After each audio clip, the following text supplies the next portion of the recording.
ओम शांति। ओम शांति। ओम।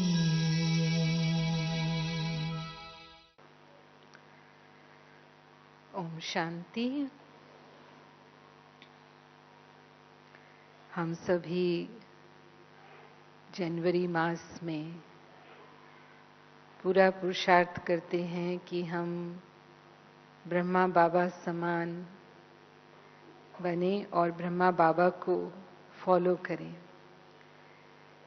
जो ब्रह्मा बाबा ने संकल्प किए, जैसे बोल बोले, जैसे कर्म किए, वैसे ही हमारे भी संकल्प, बोल और कर्म हों।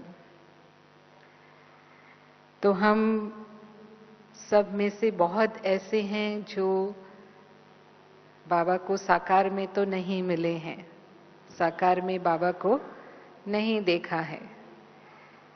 तो फिर क्या हम बाबा को फॉलो कर सकते हैं?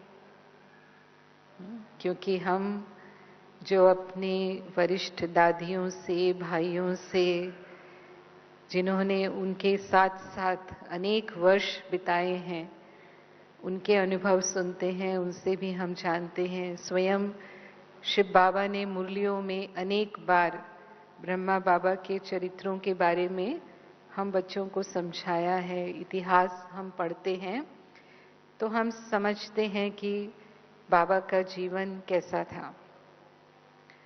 और बाबा ने अपने अंतिम क्लास में, जो 18 जनवरी को बाबा का अंतिम क्लास था, रात्रि क्लास, उसमें जब बच्चों से विदाई ली तो उस क्लास में बाबा ने ये 3 शब्द प्रयोग किए थे: निराकारी, निर्विकारी और निरहंकारी बनो। क्योंकि ब्रह्मा बाबा ने स्वयं ये स्थिति प्राप्त की थी और ये संपूर्ण स्थिति है, और बाबा हम बच्चों को भी अपने समान ही बनाना चाहते हैं। निराकारी स्थिति में रहना, ये ब्राह्मणों का पहला पाठ है।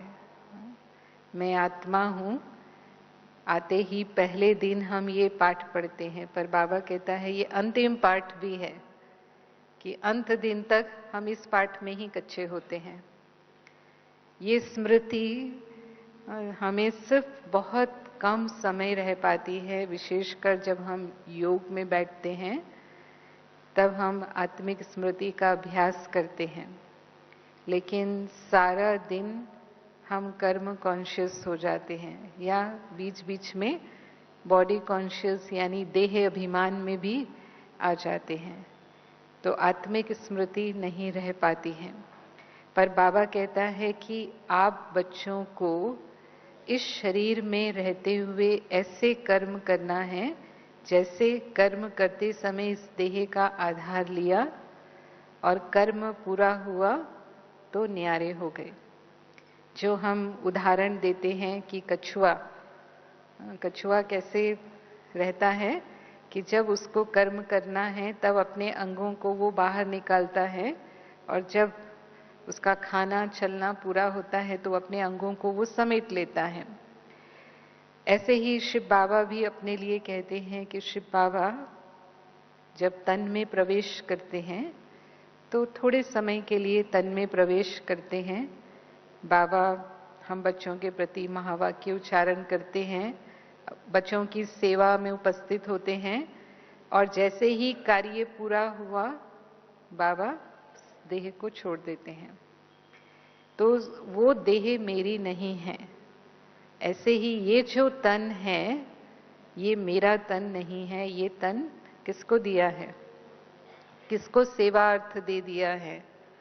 मेरा तन है या बाबा का है? क्या कहेंगे? ये तन बाबा को सेवा अर्थ दिया है। तो अगर इस तन में हम अपने को मेहमान समझते हैं तो फिर मेहमान का उस तन में मोह नहीं होगा। जैसे कोई भी मेहमान कहीं जाता है तो उस स्थान पर उसका मोह नहीं होता, क्योंकि उसको पता है कि ये मेरा नहीं है। तो इस संसार में भी मैं मेहमान हूँ और इस तन में भी मैं मेहमान हूँ। कार्य करने के लिए आती हूँ, लेकिन मेरा असली स्थान या तो आकारी वतन, सूक्ष्म वतन है, नहीं तो परम धाम निवासी हूँ।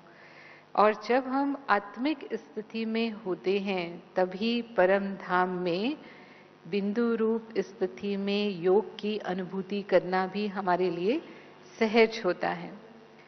निराकारी स्थिति का सारे दिन में अटेंशन रखते हुए हमें अभ्यास करना है।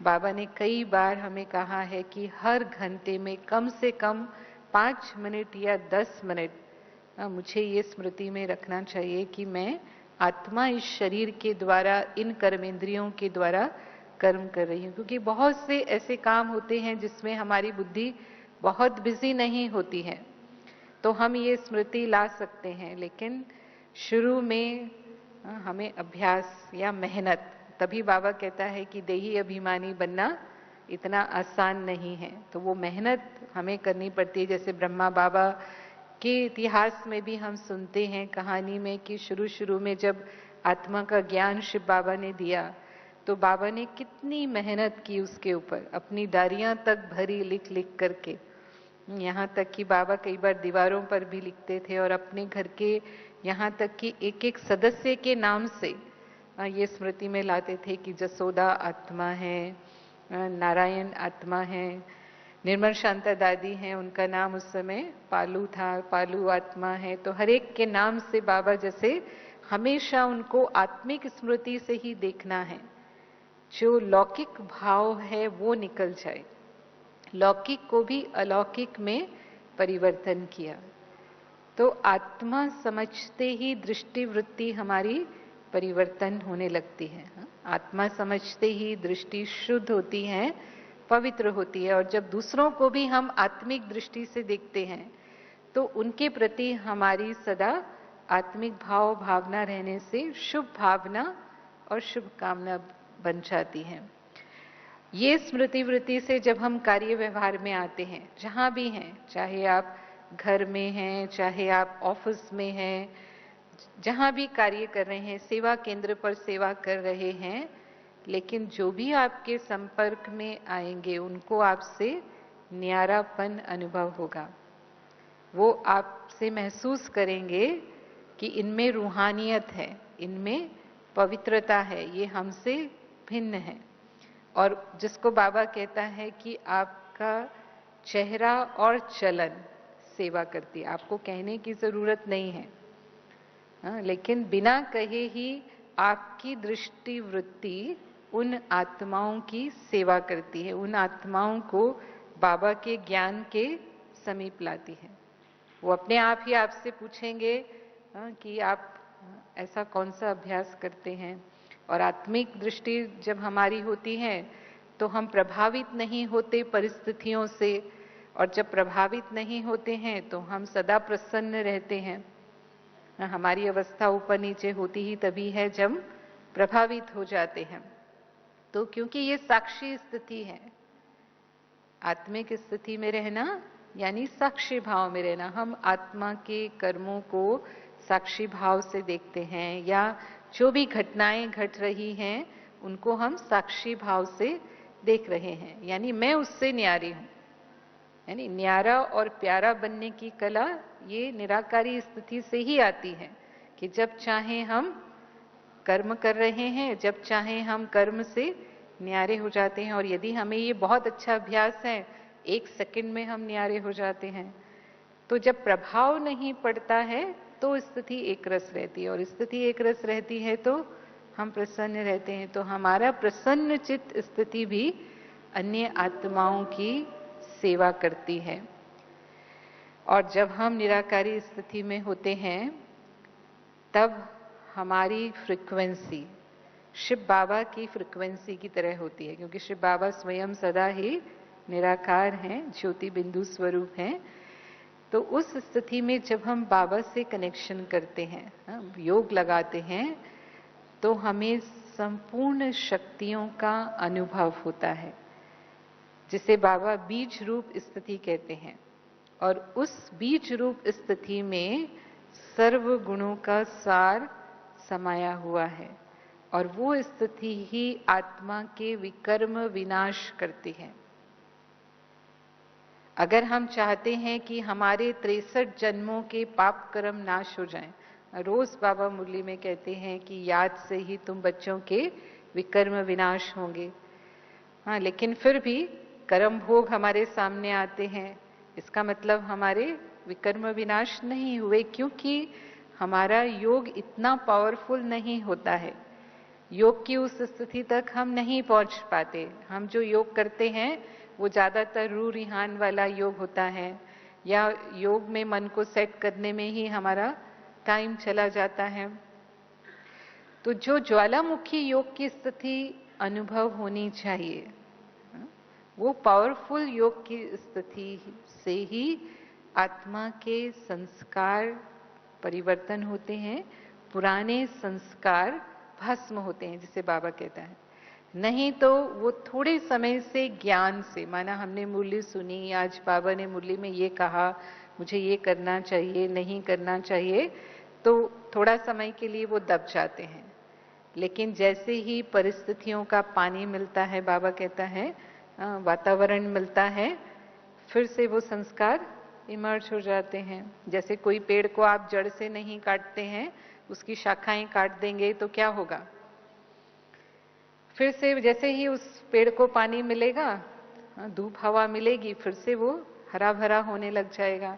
तो ऐसे ही हमारे संस्कार भी थोड़े समय के लिए दब जाते हैं, लेकिन बाद में फिर वापस इमर्ज हो जाते हैं। फिर हमें लगता है इस पर तो मैंने पुरुषार्थ किया था, फिर ये संस्कार कैसे सामने आ रहा है? क्योंकि उसको हमने पावरफुल योग की स्थिति से भस्म नहीं किया।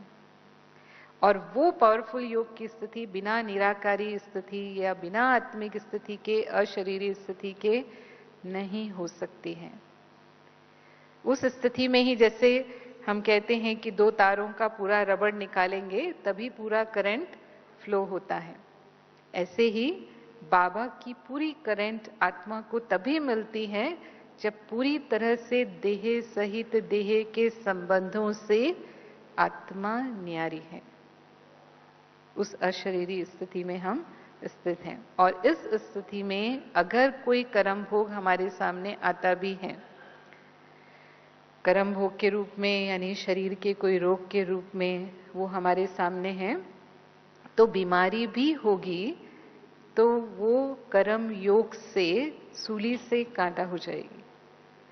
ये बहुत बाबा के बच्चे अनुभव भी करते हैं। हाँ, कितना भी दर्द है, कितना भी तकलीफ है, लेकिन अगर मन पर उसका प्रभाव नहीं होता है तो आत्मा स्वस्थ है। हाँ, तन में भले वो रोग आया, लेकिन मेरे मन को उसने प्रभावित नहीं किया। यानी कर्म भोग को कर्म योग से मैं सहज चुकतू कर पा रही हूं। और वो मुझे ऐसे अनुभव होता है जैसे या तो कुछ हुआ ही नहीं, और अगर हुआ भी है तो जैसे मक्खन से बाल। कैसे हम मक्खन से बाल निकालते हैं तो कितनी मेहनत लगती है हमें, या पानी पर लकीर होती है वो कैसे होती है, ये अनुभव होता है। लेकिन तब होगा जब हमें अशरीरी स्थिति का अभ्यास, पावरफुल अभ्यास होगा। यदि नहीं, हम अगर बीमारी कॉन्शियस हो जाते हैं, सोल कॉन्शियस होने के बजाय अगर मैं बीमारी कॉन्शियस हो जाती हूँ, मेरे संकल्प बीमारी में ही रहते हैं, मुझे ये हो गया, वो हो गया, अब कैसे ठीक होगा, क्या होगा, तो फिर बीमारी बढ़ जाएगी। सूली से कांटा होने के बजाय कांटे से सूली हो सकता है। तो मेरी स्थिति पर वो निर्भर करता है। जैसे हम कहते हैं कि हम जिस तरह से सोचते हैं वैसे ही बिल्कुल उसका प्रभाव हमारे कर्मों पर आता है, या हमारे शरीर पर भी आता है। मन और तन का बहुत गहरा कनेक्शन है। आप सभी यहाँ पर जब हमारे डॉक्टर्स क्लासेस कराते हैं तो आप सुनते हैं किस तरह से वो ये सारी बातें हमें समझाते हैं कि हम किस तरह से अगर संकल्प नेगेटिव करते हैं तो हमारे शरीर में अनेक तरह के रोग पैदा होते हैं।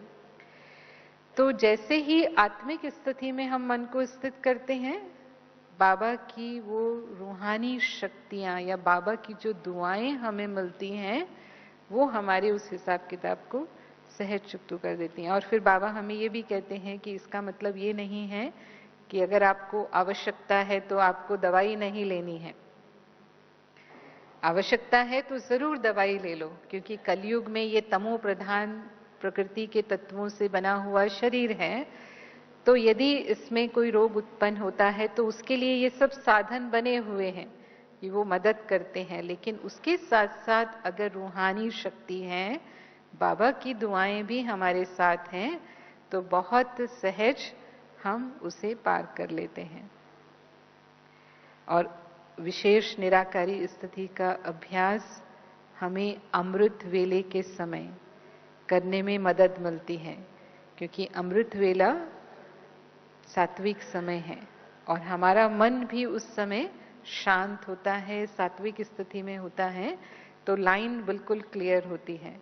उस समय हम जितनी पावरफुल स्थिति बनाना चाहें वो हम बना सकते हैं। सिर्फ क्या नहीं होना चाहिए, सुस्ती का असर जो अमृत वेले में माया इस रूप में लाती है, अगर वो सुस्ती का प्रभाव हमारे ऊपर है तो फिर हम कोई भी स्थिति का अनुभव नहीं कर सकते। लेकिन अगर हम अलर्ट होकर बैठते हैं और उस समय यदि हम परम धाम में बिल्कुल शिव बाबा के साथ निराकारी स्थिति में बैठते हैं, अपनी बीच रूप स्थिति का अनुभव करते हैं, और न सिर्फ हम स्वयं बाबा के वरदानों से स्वयं को संपन्न करते हैं, पर अन्य विश्व की आत्माओं को भी वो पावरफुल किरणें, वाइब्रेशंस हम सहज फैला सकते हैं। क्योंकि उस समय सब आत्माएं भी सोई हुई होती हैं, तो उनके जो वाइब्रेशंस होते हैं वो दबे हुए होते हैं। नींद के कारण उसका भी प्रभाव कम से कम होता है। तो हम जिनके प्रति भी वाइब्रेशंस फैलाना चाहते हैं, उनकी सेवा करना चाहते हैं, वो सेवा भी अमृत वेले के समय सबसे श्रेष्ठ हो सकती है। और ब्रह्मा बाबा के जीवन में हम सुनते हैं कि बाबा ने अंत तक अशरीरी स्थिति का बहुत पावरफुल अभ्यास किया, और इसीलिए हमारी दादियां सुनाती हैं या बड़े भाई सुनाते हैं कि जब वो पहली बार बाबा से मिले तो पहली बार में ही बाबा से उनको वो अशरीरी स्थिति का अनुभव हुआ, जैसे वो समझते गुम हो गए, अपना भान ही नहीं रहा, देह का भान बिल्कुल भूल गए, क्योंकि बाबा ने जैसी दृष्टि दी वैसा ही अनुभव उन्हें हुआ। तो यदि हम भी अशरीरी स्थिति का पावरफुल अनुभव समय समय पर करते हैं तो अन्य आत्माओं को भी हम वैसा ही अनुभव करा सकते हैं।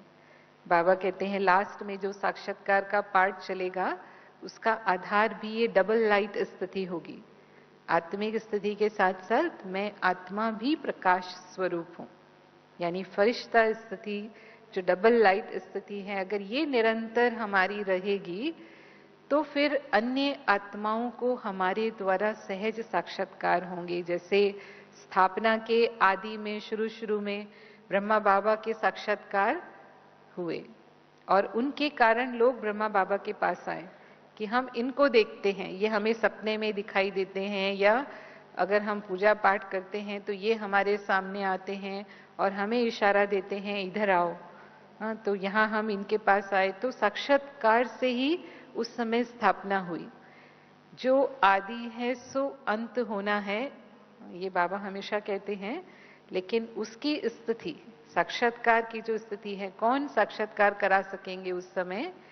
वही आत्माएं साक्षात्कार मूर्त बनेंगी जिनकी इतनी पावरफुल आत्मिक स्थिति या अशरीरी स्थिति, डबल लाइट स्थिति का अभ्यास होगा, और उसमें वो सेफ भी रहेंगे। बाबा 2 दिन से मुरलियों में कह रहे हैं कि विनाश का समय कैसा होगा कि मिरुआ मौत मलू का शिकार। तो यदि हम अशरीरी स्थिति में हैं तो अकाले मृत्यु हमारे लिए नहीं होगी, अकाले मृत्यु से हम सेफ हो जाएंगे।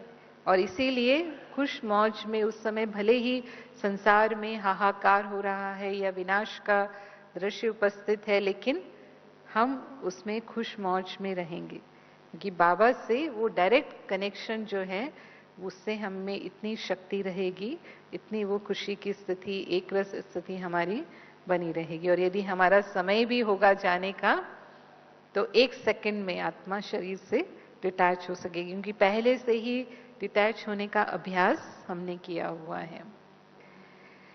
और निर्विकारी स्थिति, निराकारी स्थिति से सहज बनती है, क्योंकि आत्मा में सर्व गुणों का सार है। और जब उन गुणों का हम स्वरूप बन जाते हैं, तो विकार स्वतः ही हमसे विदाई ले लेते हैं। आत्मा शांत स्वरूप है, प्रेम स्वरूप है, शक्ति स्वरूप है, सुख स्वरूप है, और विकार है काम, क्रोध, लोभ, मोह, अहंकार। तो जब हम बाबा के ज्ञान में आते हैं और इन विकारों की हमें समझ होती है, तो मोटे रूप से तो ये विकार विदाई ले लेते हैं। हम उनके स्वरूप को समझते हैं और बहुत सहज कि हमें ये करना है और ये नहीं करना है, वो समझ जाते हैं और उस पर अटेंशन भी देते हैं। काफी हद तक उन नेगेटिव बातों से हम मुक्त भी होने लगते हैं। लेकिन उसका जो अंश वंश है, बाबा कहता है, उस अंश वंश को विदाई देने में, जिसको माया का रॉयल रूप भी बाबा कहते हैं, अगर वो परखने की शक्ति हमारी कमजोर है, तो कहीं ना कहीं वो विकार अपना दांव लगा लेते हैं बीच बीच में, और उन परीक्षाओं में हम कहीं ना कहीं फेल होते रहते हैं। तो जैसे काम विकार के लिए बाबा कहता है, ब्रह्मचर्य का पालन हम सब बाबा के बच्चे करते हैं, ये ब्राह्मण जीवन की फाउंडेशन है, तो उसमें तो हम सभी पास हैं। लेकिन जो उसका सूक्ष्म रूप है, उसको बाबा कहता है सबसे पहले दृष्टि वृत्ति, यानी मनसा भी शुद्ध हो। अगर आत्मिक दृष्टि वृत्ति है तो फिर मनसा भी शुद्ध होगी। अगर आत्मिक दूसरों को मैं आत्मा रूप में नहीं देखती हूं, अगर मेरी दैहिक दृष्टि जाती है, तो फिर उसकी सुंदरता, उसके गुणों पर भी मेरी दृष्टि जाएगी। और अगर दैहिक आकर्षण होता है तो फिर काम विकार के संकल्प हो सकते हैं। तो बाबा जिसको कई बार कहते हैं सिविल आई और क्रिमिनल आई, माना हमारी दृष्टि कहाँ जाती। तो बाबा हमेशा कहता है कि आप मस्तक में मणि को देखो, देह रूपी सांप को देखो ही नहीं। तो आत्मिक दृष्टिवृत्ति इससे भी हमको सेफ करती है कि हम काम विकार के वो जो सूक्ष्म अंश का वार होता है, उससे भी हम बच सकते हैं। और दूसरा, अगर मुझे कोई आत्मा बहुत स्नेह देती है, सहयोग देती है, ऐसे कोई ना कोई हर एक के होते ही हैं कि समय पर आपको उनका साथ मिलता है, तो थोड़ा झुकाव उनकी तरफ ज्यादा होता है या धीरे धीरे वो लगाव का रूप ले लेता है। तो अगर किसी के प्रति भी मेरा एक्स्ट्रा स्नेह है, तो बाबा कहता है वो भी काम का अंश है, और उसकी निशानी होती है योग में वो आत्मा मुझे ऊंची स्थिति का अनुभव करने नहीं देगी। आप योग में बाबा को याद करना चाहेंगे, लेकिन वो आत्मा के संकल्प आपको इंटरफेयर करेंगे। कई बार ये उल्टा रूप भी लेता है। बाबा कहता है कि लगाव उल्टा भी हो सकता है, तो उल्टा भी हो सकता है। मानो किसी आत्मा से मुझे कुछ सूक्ष्म घृणा है, उसके कोई ऐसे अवगुण हैं जो मुझे पसंद नहीं है, उसके दिल पसंद न करने वाले कर्म, क्योंकि वो मेरे संपर्क में रहती है, तो फिर मुझे ऐसा लगता है कि इनसे मैं तंग होती हूँ या इनसे मैं परेशान होती हूँ। तो वो जो टकराव होता है मेरा, वो भी मेरे मन को खींचता है, मेरी बुद्धि के लिए वो बोझ बन जाता है। और जैसे ही हम योग में बैठते हैं, वो आत्मा मुझे योग से नीचे ले आती है, योग की ऊंची स्थिति तक वो मुझे जाने नहीं देती है। तो ये निशानी है, ये सूक्ष्म की निशानी है। हम चेक कर सकते हैं कि मेरे मन बुद्धि का लगाव किसी आत्मा की तरफ है या मैं पूरी तरह से लगाव मुक्त हूं। अगर जैसे ही हम बैठते हैं और जिस स्थिति में मन को स्थित करना चाहें, उस स्थिति में मेरा मन स्थित हो जाता है सहज, तो मेरी लाइन बाबा के साथ बिल्कुल क्लियर है। ऐसे ही क्रोध, क्रोध के रूप में भी हम मोटे रूप पर तो सब विजयी हो जाते हैं, हम दुनिया वालों जैसे लड़ते झगड़ते नहीं हैं या सामने सामने किसी को कटु वचन कह करके दुख पहुंचाएंगे, ऐसा हम क्रोध नहीं करते हैं। लेकिन फिर भी उसका जो अंश वंश है, अब जो परिस्थितियां उत्पन्न होती हैं, जैसे सभी आप परिवार में रहते हैं, अब बच्चे हैं, गलती करते हैं, आपका कहना नहीं मानते हैं, या जहां आप काम करते हैं वहां आपके साथ काम करने वाले लोग हैं, वो सही तरीके से काम नहीं करते हैं, तो क्या करेंगे? न चाहते हुए भी गुस्सा कर जाते हैं, या करते नहीं हैं, सहन कर लेते हैं, लेकिन मन डिस्टर्ब हो जाता है, नाराज हो जाते हैं, मूड ऑफ हो जाता है, थोड़ा निराश हो जाते हैं। तो बाबा ने इस बात के लिए हमें समझाया है, ये परिस्थितियां कलयुग में बहुत आम है, होना ही है। जो संसार के लोग हैं वो आपके जैसा पुरुषार्थ नहीं कर रहे हैं, और अगर ज्ञानी भी हैं तो सब नंबरवार हैं, हर एक की अपनी अवस्था है। तो हमें ये समझना है कि आत्माएं तमो प्रधान स्थिति में हैं, वो परवश हैं। अगर वो ऐसा करती हैं तो मेरा फर्ज क्या है, मेरा कर्तव्य क्या है? मैं शांति का दान देने वाली ब्राह्मण आत्मा हूं। अगर कोई आत्मा परवश है, माया के स्वरूप के परवश है, तो मुझे उसके प्रति शुभ भावना, शुभ कामना रखनी है, मुझे उसको सहयोग देना है, ना कि उसके साथ मुझे भी नाराज हो जाना है या उसके साथ मुझे भी गुस्सा करना है। लेकिन अगर वो कोई ऐसी गलती भी करते हैं और मानो हम निमित्त हैं, कहीं हम निमित्त भी होते हैं कि हमें उनको सिखाना है, मार्गदर्शन देना है, ये हमारा फर्ज है, तो जरूरी नहीं है हम गुस्से से ही किसी को सिखाएं, हम प्रेम से भी सिखा सकते हैं, हम शांति से भी सिखा सकते हैं, सिखाने का भी तरीका होता है। तो अगर हमने शुभ भावना से किसी को सिखाया, प्रेम से सिखाया, तो वो जरूर उससे सीखते हैं और उसे रियलाइज भी करते हैं कि इनकी मेरे प्रति शुभ भावना है। जैसे ब्रह्मा बाबा के लिए हम सुनते हैं कि बाबा ने कभी भी बच्चों को शिक्षा दी, मुरली में भी रोज बाबा हमें शिक्षा देते हैं, लेकिन वो हमें हमारे प्रति, चाहे वो कितने ही अथॉरिटी के बोल हैं बाबा के, लेकिन हमें लगता है हम हमारी भलाई के लिए हैं, बाबा हमारी उन्नति के लिए ही हमें ये सावधानी दे रहे हैं या हमें ये बात कह रहे हैं। तो अगर हमारे मन की भावना शुभ है तो वो बोल कभी भी उनको बुरे नहीं लगेंगे, वो हमेशा हमें अपना शुभ चिंतक समझेंगे, फिर चाहे बच्चे ही क्यों ना है। बच्चे गलत कर रहे हैं, आप उनको समझाते हैं, वो आपकी बात नहीं मानते, तो बाबा कहते हैं ही तमो प्रधान रचना ना, तो आप समझाइए, अपना फर्ज पूरा करिए, नहीं मानते तो उनके भाग्य पर उनको छोड़ दो। और किसके हैं? मेरा समझना ही नहीं है। बच्चे किसके हैं? बाबा के हैं। बाबा के हैं तो जिम्मेवारी बाबा की है, उनका जो भी भविष्य है वो बाबा की जिम्मेवारी है, मेरी जिम्मेवारी है ही नहीं। तो आपको वो क्रोध की स्थिति का सामना ही करना नहीं पड़ेगा। तो इस बात को समझते हुए जो अंश वंश भी आता है उसको भी हम विदाई दे सकते हैं कि आत्माओं की स्थिति क्या है और इस समय मेरा फर्ज क्या है, मेरा कर्तव्य क्या है। तो मुझे तो परिवर्तक बनना है, समाधान स्वरूप बनना है, ना कि मैं ही उसमें फेल हो जाऊं। किसी ने गुस्सा किया और मैंने भी गुस्सा किया तो बाबा कहता है वो तो फेल हुआ ही हुआ, लेकिन साथ में मैं भी पास हुई या फेल हुई? मैं भी फेल हो गई, तो फिर मैंने उस परीक्षा को पास तो नहीं किया जो ज्ञान के अनुसार मुझे करना चाहिए। और अगर हम गुस्सा करते हैं तो बाबा का नाम हम सीधा बदनाम करते हैं, अपने सदगुरु की हम निंदा कराते हैं, क्योंकि सबको पता है कि हम आश्रम में जाते हैं, रोज ज्ञान सुनते हैं, और फिर भी अगर हम ऐसे वचन अपने मुंह से बोलते हैं या हम दूसरों पर गुस्सा करते हैं तो ये बात बाबा के ज्ञान की निंदा कराती है। फिर अगर हम लोक की बात करते हैं तो हमको धन से अब ज्ञान में आने के बाद इतना लोभ नहीं होता है। जैसे संसार में बहुत भाग दौड़ की जिंदगी है, लोग धन के पीछे क्या क्या गलत काम भी करते हैं। सुनते हैं आज कितना भ्रष्टाचार इस संसार में फैला हुआ है। क्यों फैला हुआ है? क्योंकि धन की शक्ति को लोग सब कुछ मानते हैं।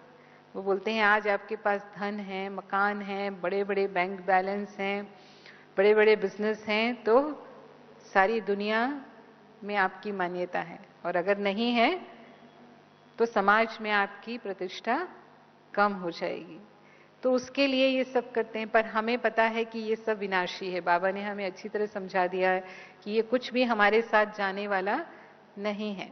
किसकी दबी रहेगी धूल में और किसकी राजा खाए। तो हम इसके पीछे नहीं भागते हैं कि हमें बहुत करोड़पति बन जाना है या लेकिन जो हमारी आवश्यकताएं हैं उन आवश्यकताओं में भी अंश वंश कहीं ना कहीं रह जाता है।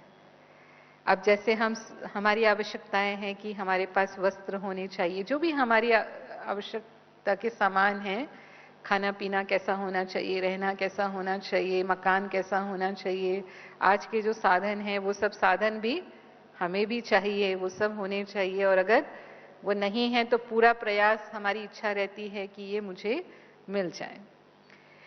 तो उसके पीछे अगर मेरी बुद्धि लगी रहती है, आवश्यकताएं तो सहज पूरी होती हैं, लेकिन उन आवश्यकताओं की भी बाबा कहता है हद होती है। अगर वो हद बेहद में चली जाए, मेरे पास चार जोड़ी जूते हैं, वो मेरे लिए बहुत हैं, लेकिन उसकी बजाय 10 जोड़ी जूते मैंने रख दिए, तो फिर संग्रह करने की प्रवृत्ति वो लोभ के कारण होती है। 20-25 जोड़ी कपड़े मैंने रखे हुए हैं, या एक मकान है, अभी एक और मकान, एक गाड़ी है, एक और गाड़ी, या एक मोबाइल है, उससे मेरा काम चलता है, उसकी बजाय नए मॉडल का कोई निकला तो मेरी बुद्धि उसमें भी जाती है। ये सब लोभ का अंश है। और ब्राह्मण माना बेहद की वैराग वृत्ति वाले। इसको बाबा कहता है कि लोभ के इस अंश वंश को भी हमें विदाई देना है, कि समय पर किसी भी चीज में मेरी बुद्धि जाती है तो वो अंतिम समय के पेपर में, बाबा कई बार कहता है एवर रेडी रहो, कुछ भी अचानक हो सकता है, और अचानक और एवर रेडी के पेपर में अगर बुद्धि कहीं और है तो हम फेल हो सकते हैं। तो ये अभ्यास हमारा बहुत काल से चाहिए। ऐसे नहीं अंत समय में हम कर लेंगे, अंत समय में तो हमसे हो जाएगा, लेकिन बहुत काल से बाबा कहता है जब ये न्यारी और प्यारी स्थिति होगी तब उस पेपर में भी हम पास हो सकेंगे। फिर मोह जहां तक देखा जाता है तो वो मोटे रूप में लौकिक संबंधों से हम अपना मोह तोड़ने का प्रयास करते हैं। जैसे बाबा ने हमें समझाया कि मेरापन नहीं होना चाहिए, तो पूरी कोशिश करते हैं कि संबंधों में जो स्नेह सहयोग प्राप्त होने के कारण हमारी बुद्धि जाती है उनमें वो ना जाए। बुद्धि है वो ज्यादा समय मेरा बाबा, मन मेरा बाबा में रहे, न कि मेरा पति, मेरे बच्चे या मेरे संबंधी उनमें रहे। और काफी हद तक हम उसमें सफल भी होते हैं, लेकिन फिर भी माताओं को बाबा कहता है विशेष मोह होता है। मोह की जो कमजोरी होती है वो माताओं में ज्यादा होती है। यहाँ तक कि पोतरे धोतरे भी होंगे तो उसमें भी थोड़ा बहुत मोह रहता है, ऐसे बाबा कहता है। और मोह की निशानी, उसके अंश की निशानी है कि मेरा मोह है।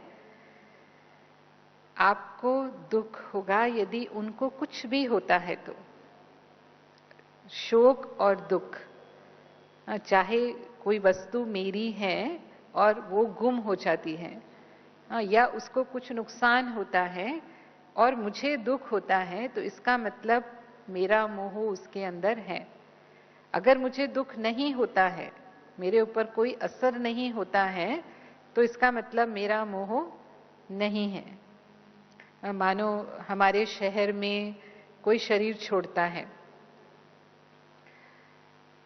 तो हमें कुछ असर नहीं होता है, भले हमने वो समाचार सुना कि शहर में फलाने फलाने की मृत्यु हुई, क्योंकि उससे हमारा कोई संबंध नहीं, उसमें कोई मेरापन नहीं है, मेरा अपनापन नहीं है। तो कितने लोग मरते हैं सारी दुनिया में, उससे हमें क्या फर्क पड़ता है। लेकिन अगर मेरे घर में मेरे परिवार के किसी सदस्य की मृत्यु होती है तो मुझे बहुत दुख होता है। लोग रोते तक हैं इस बात के लिए। चलो हम रोते नहीं हैं, लेकिन अगर मुझे दुख होता है तो इसका मतलब उसमें मेरा मोह था।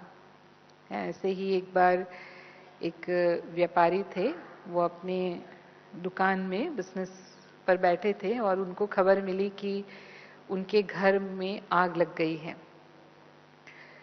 तो घर में आग लगना तो बहुत बड़ी बात होती है। तो जैसे ही ये खबर सुनी तो तुरंत वो सब अपना बिजनेस नौकरों के हवाले करके भागे अपने घर की तरफ। तो पहुंचे तो देखा कि घर जल रहा था और परिवार वाले तो सब बाहर निकल गए थे। काफी सामान भी उन्होंने निकाल लिया था बाहर, लेकिन घर जल रहा था। तो बहुत ही उनको शोक होने लगा उस अपने घर का इतना नुकसान होते हुए देखकर।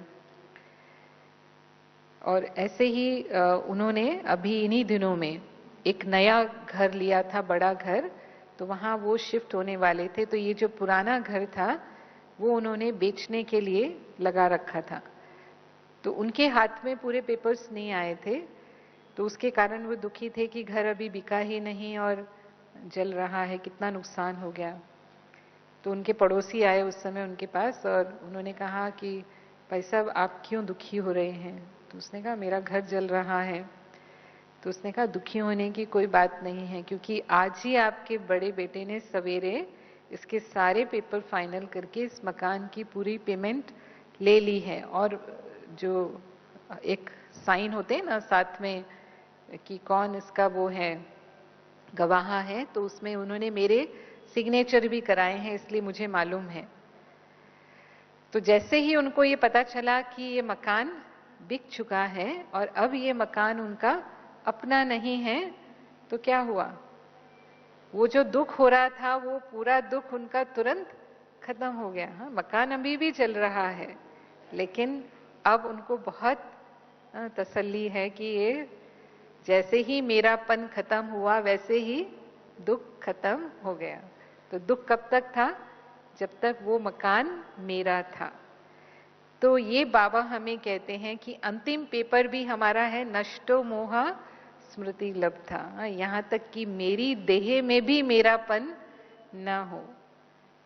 ये देह भी मेरी है, जो हमने शुरू में सुना कि देह भी किसको दिया? हमने बाबा को दिया। पूरी तरह से ट्रस्टी होकर रहना है। हमारे पास जो कुछ भी है वो सब बाबा का है, सब कुछ तेरा।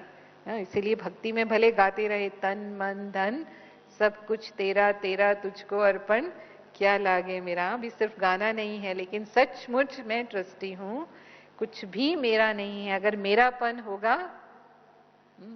होगा तो अंत समय वो हमारी स्थिति को एक रस रहने नहीं देगा।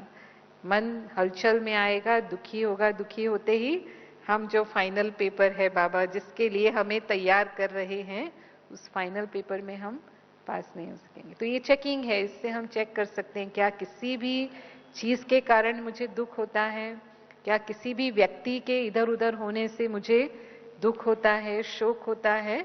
तो इसका मतलब मेरा मोह है उस आत्मा के अंदर। बाबा कई बार कहता है चत्तियों वाला कपड़ा भी मैंने पहना तो भी अच्छा है, और अगर बहुत ऊंची क्वालिटी का कपड़ा भी मैंने पहना तो भी बहुत अच्छा है, दोनों में मैं राजी हूं। अगर 36 प्रकार का भोजन भी मुझे मिला तो भी बहुत अच्छा है, और अगर मुझे सूखी रोटी और गुड़ मिल रहा है तो भी बहुत अच्छा है। तो हर हाल में राजी होना, ये बिल्कुल लोभ और मोह से मुक्त स्थिति है। लोभ और मोह ऐसे कहेंगे एक ही सिक्के के दो पहलू हैं। अगर कोई वस्तु मैं चाहती हूं, अभी मेरे पास है नहीं लेकिन मुझे उसकी इच्छा है, तो वो लोभ है। और जो मुझे मिल चुकी है, जो मैं चाहती थी वो मुझे मिल गई है, और अब उसमें मेरापन आ गया मेरा, कि ये मेरी है, तो वो मोह है। तो ये दोनों ही जो हैं वो लगभग एक दूसरे के साथ संबंधित हैं, बहुत एक दूसरे के समीप हैं लोभ और मोह। और जहां भी हमें वो दुख देते हैं, इसका मतलब उसका अंश वंश अभी भी मेरे अंदर है। और अहंकार की जहां तक हम बात करते हैं तो ब्रह्मा बाबा के लिए हम हमेशा सुनते हैं। हाँ, अभी भी गीत हमने सुना, बाबा कितने निरहंकारी। हाँ, और एक गीत ऐसा भी आता है, बाबा कितने निरहंकारी बच्चों को नमस्ते करते हैं। तो शिव बाबा भी स्वयं हम बच्चों को मालिकम सलाम करते हैं या रोज मुरली में हमें याद प्यार और नमस्ते देते हैं और हमेशा कहते हैं कि बच्चे मेरे से भी ऊंचे, मेरे से डबल पूज्य हैं, मेरे से डबल ताजधारी हैं। शिव बाबा तो सिंगल पूज्य है, सिर्फ निराकार रूप में पूजा होती है। हाँ, या बाबा तो सतयुग में आता ही नहीं है, आप बच्चे ही सतयुग के या विश्व के मालिक बनते हो, मैं तो विश्व का मालिक नहीं बनता हूं। यानी बच्चों को हमेशा अपने से आगे रखते हैं। लेकिन हम जरूर निरहंकारी बनने का प्रयास करते हैं। मैंपन को छोड़ना, ये है निरअहंकारी बनना। तो जो मोटे रूप में देह अभिमान है, मैं डॉक्टर हूं, मैं वकील हूं, मैं प्रोफेसर हूं, मैं धनवान हूं या मैं सुंदर हूं, ये देह अभिमान हमारे छूट जाते हैं जब हम बाबा के बच्चे बनते हैं। लेकिन जो उसका अंश वंश है, वो भी परखने की शक्ति अगर हमारे अंदर है तब हम उसे छोड़ पाते हैं। तो जो अहंकार का सूक्ष्म रूप है, सबसे पहला वो समझेगा व्यक्ति कि मैं राइट हूं। अपनी हर बात में वो अपने को सही समझता है, दूसरे की राय को वो गलत ही मानता है ना, हमेशा उनकी बात को काट देंगे क्योंकि मैंपन है, तो मेरे विचार सही हैं।